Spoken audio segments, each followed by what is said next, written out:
বন্ধুরা, মাসের প্রথম তারিখ থেকেই পুরো দেশ জুড়ে বদলে আছে 6টি নিয়ম, এবং এই 6টি নিয়মের মধ্যে প্রত্যেকটি নিয়মই আপনাদের দৈনন্দিন জীবনের সঙ্গে সম্পর্কিত। বিশেষ করে 3, 4, 5, 6 এই 4টি নিয়ম সম্বন্ধে তো আপনাদেরকে জানতেই হবে। বন্ধুরা, আমরা সবাই জানি যে প্রতি মাসের শুরুতে পুরো দেশ জুড়ে বেশ কিছু নিয়মের পরিবর্তন হয়। ঠিক তেমনি পরের মাস থেকেও পুরো দেশ জুড়ে 6টি নিয়মের পরিবর্তন হতে চলেছে।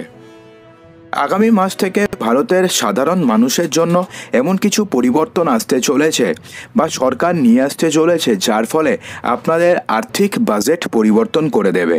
প্রতি মাসে এলপিজি গ্যাসের দাম থেকে শুরু করে ক্রেডিট কার্ডের নিয়মকানুন সব কিছুতেই পরিবর্তন হয়, এবং এর পাশাপাশি সরকারি কর্মচারীদের জন্য মহার্ঘ ভাতা সংক্রান্ত বিশেষ ঘোষণা করতে পারে সরকার। তো চলুন আমরা তাহলে এক এক করে প্রত্যেকটি নিয়ম সম্বন্ধে জেনে নিই। 1 সেপ্টেম্বর থেকে প্রথম যে নিয়মটির পরিবর্তন হতে চলেছে সেটা কিন্তু আপনাদের সবার জন্য খুবই একটি গুরুত্বপূর্ণ নিয়ম। হ্যাঁ বন্ধুরা, 1 সেপ্টেম্বর থেকে পুরো দেশ জুড়ে নিষিদ্ধ হয়ে যাবে একাধিক ভুয়ো কল এবং মেসেজ সংক্রান্ত বিভিন্ন নিয়ম। হ্যাঁ বন্ধুরা, ট্রাই টেলিকম সংস্থাগুলোকে ভুয়ো কল এবং ভুয়ো বার্তা রোধ করার নির্দেশ দিয়েছে। এর জন্য ট্রাইয়ের ইতিমধ্যে কড়া নির্দেশিকা জারি করা হয়েছে। হ্যাঁ বন্ধুরা, আপনারা কিন্তু প্রায় সবাই ভুয়ো কল কিংবা ভুয়ো মেসেজের কিন্তু সমস্যায় সবাই পড়েছেন। ভুয়ো কল এসে আপনাকে বলে যে লোন লাগবে নাকি, কিংবা ওটিপি স্ক্যাম, এগুলো তো হয়েই চলছে। তো এবার থেকে এই সমস্ত কিছু কিন্তু রোধ করার জন্য এবার বড়সড় নির্দেশিকা জারি করতে চলেছে ট্রাই, অর্থাৎ telecom regulatory and development authority of India. TRAI, Jio, Airtel, Vodafone Idea, বিএসএনএলের মতন টেলিকম সংস্থাগুলোকে 140 মোবাইল নম্বর সিরিজ থেকে ব্লকচেইন ভিত্তিক ডিএলটি অর্থাৎ ডিস্ট্রিবিউটেড লেজার প্রযুক্তি প্ল্যাটফর্মে 30 সেপ্টেম্বরের মধ্যে টেলিমার্কেটিং কল এবং বাণিজ্যিক মেসেঞ্জিংয়ে স্থানান্তর করতে বলেছে। আশা করা হচ্ছে এর ফলে 1 সেপ্টেম্বর থেকে ফেক কল নিষিদ্ধ করা যাবে। অর্থাৎ 1 সেপ্টেম্বর থেকে আপনিও যদি ফেক কলের ঝামেলায় পড়ে থাকেন, তো সেক্ষেত্রে 1 সেপ্টেম্বরের পর থেকে আপনাদের কিন্তু আর এই ফেক কলের চক্করে পড়তে হবে না। পুরো দেশ জুড়ে ফেক কল সম্পূর্ণভাবে বন্ধ হয়ে যাবে আগামী 1 সেপ্টেম্বর থেকে। এরপরে যে বড়সড় পরিবর্তনটি হতে চলেছে সেটা হচ্ছে, যদি আপনাদের এইচডিএফসি ব্যাংকে অ্যাকাউন্ট থাকে তাহলে সেক্ষেত্রে এইচডিএফসি ব্যাংক 1 সেপ্টেম্বর থেকে ইউটিলিটি লেনদেনে রিওয়ার্ড পয়েন্টসের সীমা নির্ধারণ করতে চলেছে, যার অধীনে গ্রাহকরা এই লেনদেনে প্রতি মাসে মাত্র 2000 পয়েন্ট পর্যন্ত পেতে পারবেন।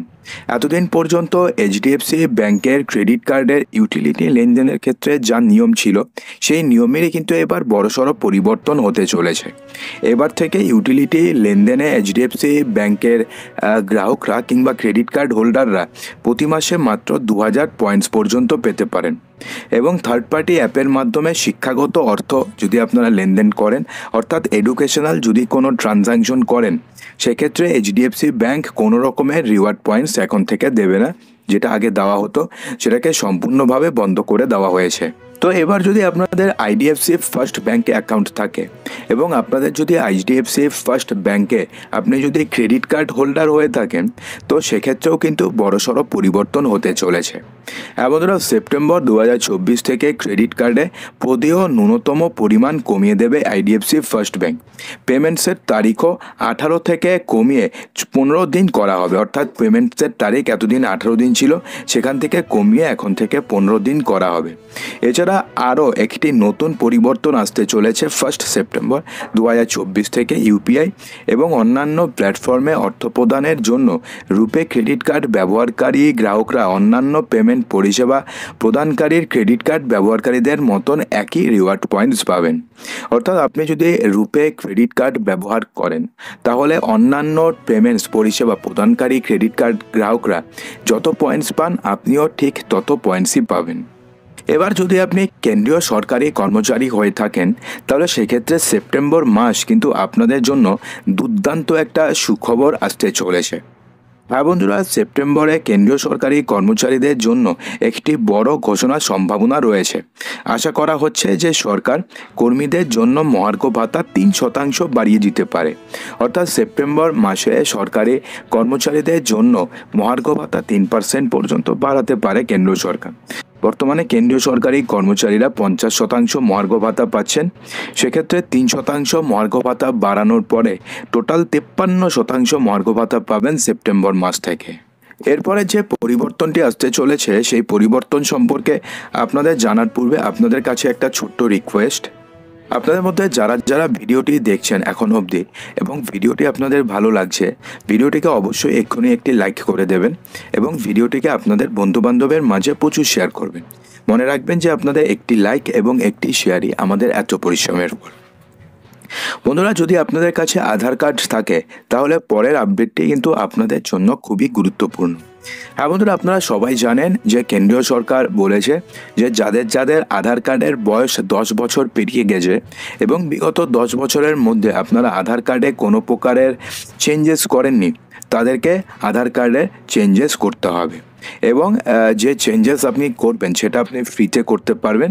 সেটার সময়সীমা কিন্তু অনেক দিন থেকে বাড়ানো হচ্ছে।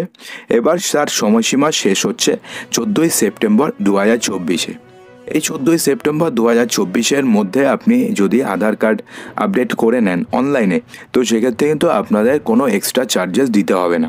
এরপরে আপনি যদি করতে চান তাহলে করতে পারবেন, সেটাতে কোনো সমস্যা নেই। কিন্তু 14ই সেপ্টেম্বরের পরে আপনি যদি আধার কার্ড আপডেট করতে চান তাহলে সেক্ষেত্রে আপনাকে একটি ফি দিতে হবে। তো সেক্ষেত্রে যাই হোক, বিনামূল্যে, এর আগে বিনামূল্যে আধার আপডেটের শেষ তারিখ ছিল 14ই জুন, যা 14ই সেপ্টেম্বর 2024 তারিখ পর্যন্ত বাড়ানো হয়েছিল। এবার সেটারই কিন্তু শেষ দিন হচ্ছে 14ই সেপ্টেম্বর 2024। 14ই সেপ্টেম্বরের মধ্যে যদি আপনারা না করেন তাহলে সেক্ষেত্রে পরেও আপনারা আধার কার্ড আপডেট করতে পারবেন, কিন্তু তার জন্য আপনাকে ফি দিতে হবে। তো এরপরে যে বড়সড় আপডেটটি হতে চলেছে সেটা হচ্ছে, যেটা আপনাদের দৈনন্দিন কাজে লাগে, সেটা হচ্ছে এলপিজি গ্যাসের সিলিন্ডার। আমরা সবাই জানি যে প্রতি মাসে এলপিজি গ্যাসের সিলিন্ডারের দামে পরিবর্তন হয়।